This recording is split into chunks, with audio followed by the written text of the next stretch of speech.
J'aimerais vous exhorter avec une pensée que j'ai intitulée « Reste conscient de ton avantage ».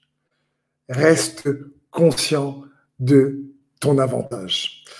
Oui, frères et sœurs, j'aimerais que vous puissiez réaliser ô combien Dieu est pour nous, Dieu est avec nous. Nous puissions rester conscients de l'avantage que nous avons avec Christ et comment Dieu veut que nous puissions nous rappeler de cela. Je vais vous lire pour ça les passages que vous connaissez bien, mais que je suis sûr que ça va vous aider, puisqu'il faut que l'Église reste ce sel, il faut que l'Église reste cette lumière, surtout dans cette période dans laquelle nous vivons en 2021, la période que la Terre traverse. C'est important que l'Église reste et réalise quel est le sel, quelle est la lumière du monde et le sel de la terre. Donc, ce passage connu dans Jean 16 qui nous dit au verset 7, « Cependant, je vous dis la vérité. Il est avantageux que je m'en aille, car si je m'en vais pas, le consolateur ne viendra pas vers vous. Mais si je m'en vais, je vous l'enverrai. Et quand il sera venu, il vous convaincra. Il convaincra le monde en ce qui concerne le péché, la justice et le jugement. En ce qui concerne le péché, parce qu'il ne croit pas en moi. En la justice, parce que je vais au Père et que vous ne me verrez plus. Le jugement, parce que le prince de ce monde est déjà jugé. » Ici, ce qu'il y a réellement de puissant dans ce passage que nous venons de lire, c'est que Dieu dit qu'il va juger le monde en ce qui concerne le péché, mais ensuite il dit, en ce qui concerne le péché, parce qu'il ne croit pas en moi. Il faut bien comprendre. Le Saint-Esprit va être envoyé et on doit rester conscient de l'avantage que nous avons aujourd'hui par la présence du Saint-Esprit. L'avantage que nous avons, c'est que le Saint-Esprit, en réalité, ce qu'il y a, c'est qu'il convainc le monde pas de ses péchés. Comprenons bien. Il convainc le monde, c'est du singulier. On a lu tout à l'heure. Du péché. Ça parle ici qu'il convainc le monde de l'incrédulité, du péché, de ne pas croire en Jésus. Et puis, Jésus précise pourquoi.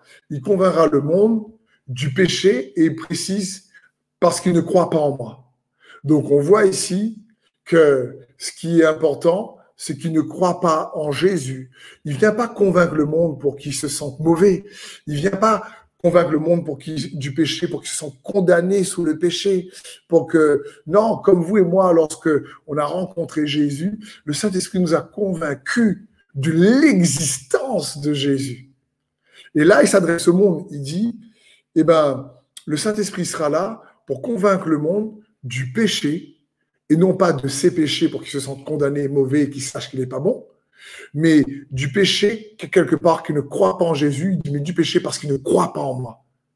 C'est ça. Et quand le Saint-Esprit convainc quelqu'un qui ne croit pas de ses péchés, c'est toujours accompagné en réalité parce qu'il croit en Jésus. Il y a la révélation, la conviction que Jésus est mort et ressuscité pour lui. Et cette conviction du Saint-Esprit de péché n'est pas accompagnée de condamnation, mais de conviction de l'existence et de la présence de Jésus. Et c'est ça qui convainc le monde. Ensuite, il a dit, mais de justice, parce que je m'en vais auprès du Père. Et là, il ne s'adresse plus au monde. Là, il s'adresse déjà à ceux qui croient. Et de justice, on l'a lu tout à l'heure, parce que je m'en vais auprès du Père. Et ce que Dieu veut faire pour toi et moi, qui croyons déjà en Jésus, c'est nous convaincre de justice. C'est quoi la justice? De l'œuvre à nouveau de Jésus à la croix et de sa résurrection. Par la croix, nous sommes pardonnés de nos péchés et par la résurrection, nous sommes justifiés. Par la croix, nous recevons l'abondance de sa grâce et par la résurrection, nous recevons le don de la justice. Et ceux qui reçoivent l'abondance de la grâce et le don de la justice, cela règne. Et ce que le Saint-Esprit veut faire, c'est qu'il veut convaincre ceux qui croient déjà de cette justice-là. Et c'est ce qu'il veut, c'est qu'il veut déjà, il veut te convaincre de cette justice. Et ça, c'est l'avantage. Il a dit juste le verset précédent, il est avantageux pour vous que je m'en aille. Parce que si je m'en vais pas, il viendra pas, mais si je m'en vais, je vous l'enverrai. Il enverra qui? Le Saint-Esprit, qui va convaincre de péché pour ceux qui ne croient pas, mais pas pour qu'ils se sentent condamnés, pour qu'ils découvrent l'existence de Jésus-Christ et qu'ils croient. Et pour ceux qui croient déjà, de la justice, pour qu'ils réalisent et qu'ils contemplent, qu'ils découvrent l'œuvre conscient de Jésus-Christ. On doit rester conscient de cet avantage. Et après du jugement, pour nous faire réaliser que même si on ne le voit pas encore, le prince de ce monde est déjà jugé. Et ça, c'est un avantage que nous devons rester conscients. Il dit, mais Jésus dit, mais il est avantageux. Parce que quand je vais m'asseoir auprès du Père, je vous envoyer le Saint-Esprit et toute mon œuvre sera accomplie. Je suis assis à la droite de Dieu et il va vous convaincre que je suis sur mon trône pour faire grâce, pour que les gens réalisent que je suis vivant et que je vous aime et que je suis mort et ressuscité. Et pour ceux qui croient en moi, vous puissiez rester conscient que je vous ai justifié. Et vous restez conscient que je ne suis pas venu pour vous condamner, mais pour vous sauver.